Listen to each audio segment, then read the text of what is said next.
성결교회를 위해서 기도하고 있다라고 하는 사실, 그리고 시대 성결교회가 하나님 안에서 뜨겁게 이 땅을 변화시키는 선두주자가 되기를 기대하고 있다는 사실, 그리고 하나님께서 이 교회와 성도들을 도와주기를 기도하고 있다는 사실을 여러분 잊지 마시기 바랍니다. 진정한 축복과 진정한 구원, 교회들의 축복 속에서 진행되어야 합니다. 그리고 목회자들의 기도와 갈채와 축복 속에서 진행되어 이 땅을 변화시킬 수 있는 은혜로운 역사가 일어나게 됩니다. 우리 시드니 성결교회는 지금까지 다른 교회가 하지 못했던 일들을 하나씩 하나씩 해나가고 있습니다. 다음번의 역사도 달라져야 할 것입니다. 부흥도 다르게 우리에게는 찾아오게 될 것입니다. 그리고 하나님의 위대한 역사도 다르게 우리에게 찾아오는 것을 우리들은 보게 될 겁니다. 또 한 가지는 지난 금요일 날 스칸디나비아가 노르웨이라고 하는 참 아름다운 나라죠. 또 평온한 나라, 또 복지 시스템이 세계에서 가장 잘된 나라 중에 하나, 교육 시스템 또한 발전된 나라, 그리고 평화와 안전의 아이콘처럼 여겨졌던 북반구의 나라에서 들려왔던 엄청난 테러와 총격 사건입니다. 이 노르웨이, 핀란드 또한 그 지역에 있는 나라들은 가장 안전하다고 인정되는 나라입니다. 그리고 그들 국가의 국기를 보게 되면 십자가가 중심에 딱 자리 잡고 있어요. 왜 그러냐면 그 십자군 원정 때에 그 십자군들이 강추위와 혈고심과 여러 가지로 인하여서 죽게 되고 기진맥진할 때에 이 파란 하늘 가운데서 하나님의 빛이 비춥니다. 그리고 이것들 때문에 다시 십자군들이 용기를 내고 하나님을 만나게 되고 또 거기서 이 복음에 대한 열의를 불태우게 되고 그 소명을 이루게 되고 이것들이 기원이 돼서 이 스칸디나비아, 이 노르웨이, 스웨덴, 핀란드의 그 국기를 보게 되면 하늘에 십자가가 그려져 있습니다. 여러분 보시는 이 앞에 저희의 세계적인 십자가도 이 스칸디나비아 십자군 원정 때에 하나님께서 십자군에게 비춰졌던 그 십자가를 상징합니다. 파란 하늘 가운데서 하나님의 빛이 지치고 죽어가고 피 흘리는 이 백성들에게 용기로 희망 또 새로운 역사로 내려왔던 십자가입니다. 이 십자가가 새겨졌던 나라, 그 나라가 바로 노르웨이. 이 노르웨이에서 정부 폭탄 테러가 터졌다고 하는 외신이 나옵니다. 그래서 참 충격이었어요. 그런데 이 외신이 몇 시간 지나니까 계속 나오는 거예요. 그래서 저는 그렇게 생각했어요. 아이고, 저희도 자꾸 나오는구나. 뉴스거리가 없으니까 자꾸 하라고. 몇 시간 지나니까 그 얘기가 아니에요.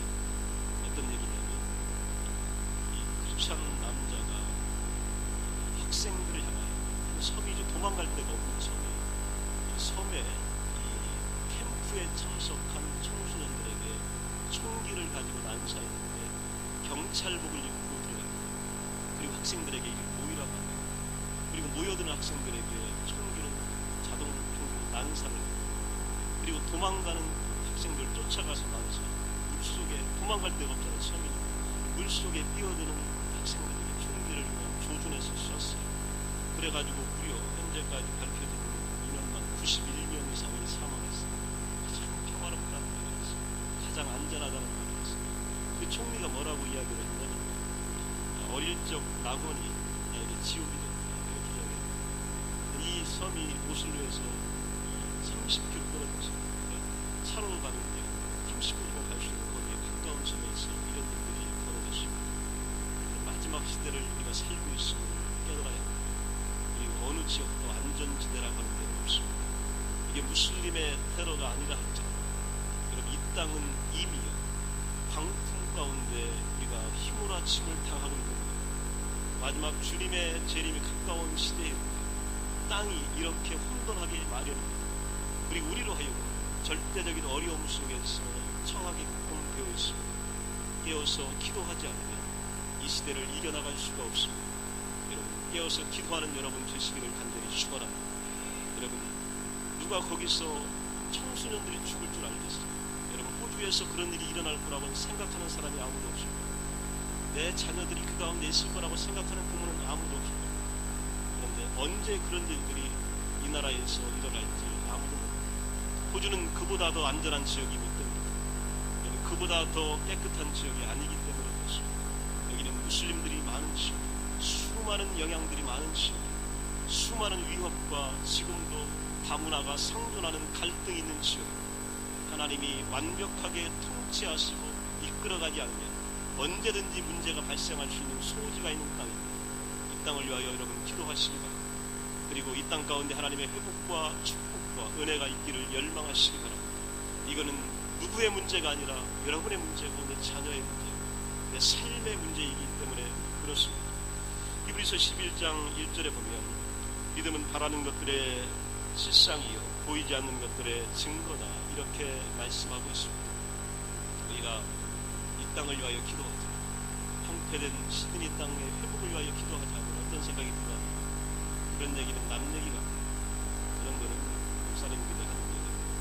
이 땅이 형태됐다는 건 무슨 얘기인지 모르겠고 이 땅을 뭘 회복하자는 건지, 이 땅이 울부짖고 있고 탄식한다는 얘기가 무슨 얘기인지 모르겠고, 그리고 뭘 살리겠다는 얘기인지 우리는 잘 모를 때가 참 많이 있습니다. 히브리서 11장 4절 이하에 나온 신앙의 영웅들의 이 리스트를 보면 너무 위대해요.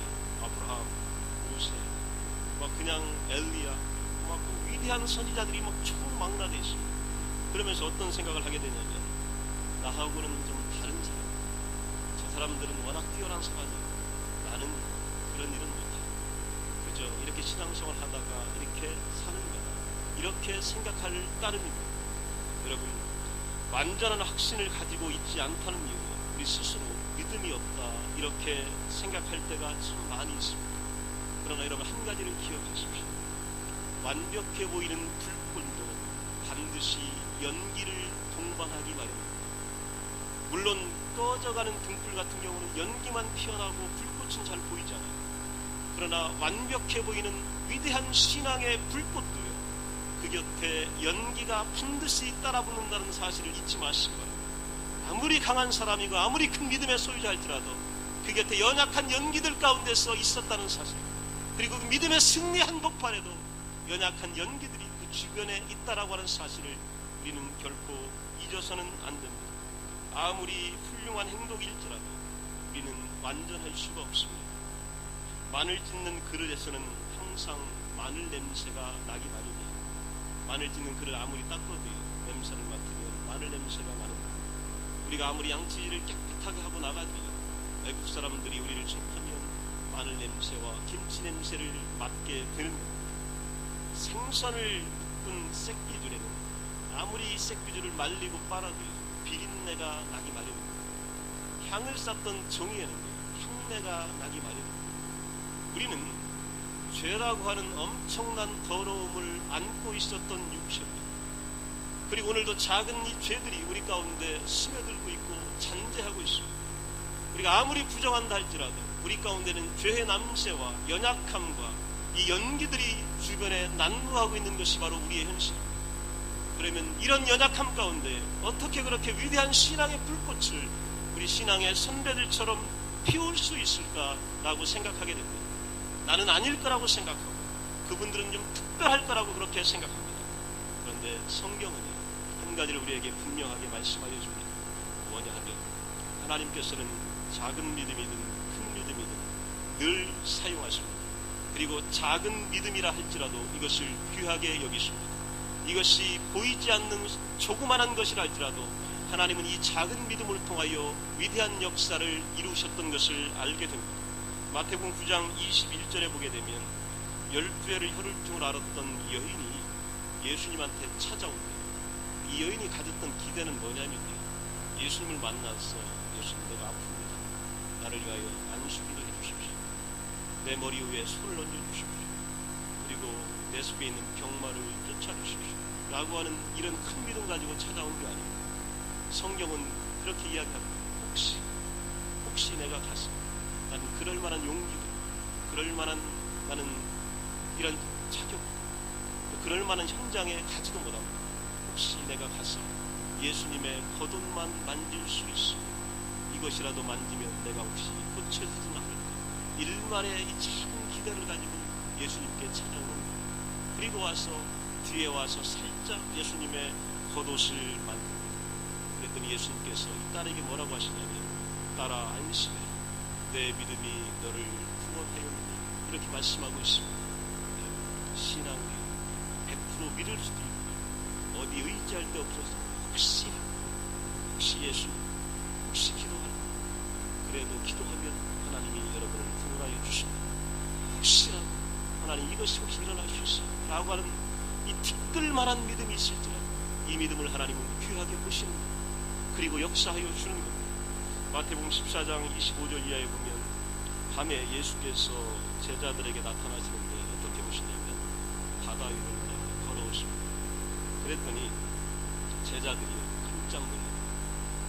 그리고 저분을 어떻게 생각하냐면 귀신이 아닌가, 유령이 아닌가 그렇게 생각해요. 우리가 늘 그렇게 생각하죠. 그러다 아마 그럴 거예요. 나타나면 아마 유령이 나타난다, 공포의 괴물체가 평양성에 나타났다, 놀래 나자빠질 겁니다. 근데 제자들은요, 귀신종들은 무서워하지 말아야 될 존재들이에요. 왜냐하면 예수님이 날마다 했던 게 바로 뭐냐면 귀신을 쫓아내는 일들이에요. 귀신이 주의 권세에 굴복하는 일들이에요. 제자들이 예수님의 능력과 권세를 받고 나가서 했던 일들이 귀신 쫓아내는 일들이에요. 그리고 주님이 죽은 자 살리는 거 눈으로 봤던 존재들이에요. 수도 없는 기적을 하루에 몇 번씩도 봤던 존재들이에요. 멀리서 사람 하나 무리에 걸어온다는 것 자체가 제자들을 놀라게 할 만한 이유가 전혀 없었던 그런 상황입니다. 그때 제자들은 그냥 혼비백산합니다. 귀신이 유령이다 이렇게 이야기합니다.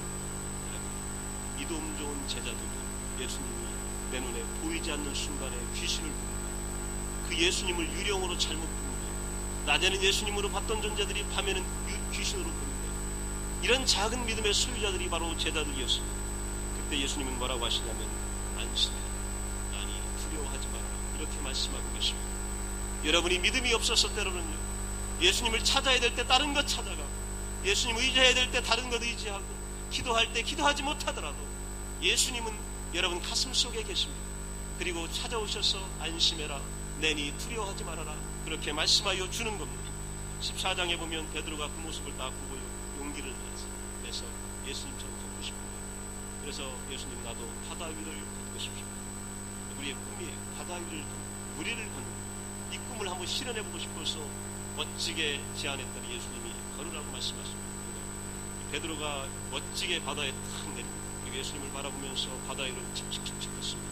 이때 베드로의 믿음은 어마어마하게 큽니다. 한 번도 이 땅의 사람들이 해보지 못했던 무리를 걷는 위대한 사람이 된 겁니다. 비교할 수 없는 믿음의 소유자가 된 겁니다.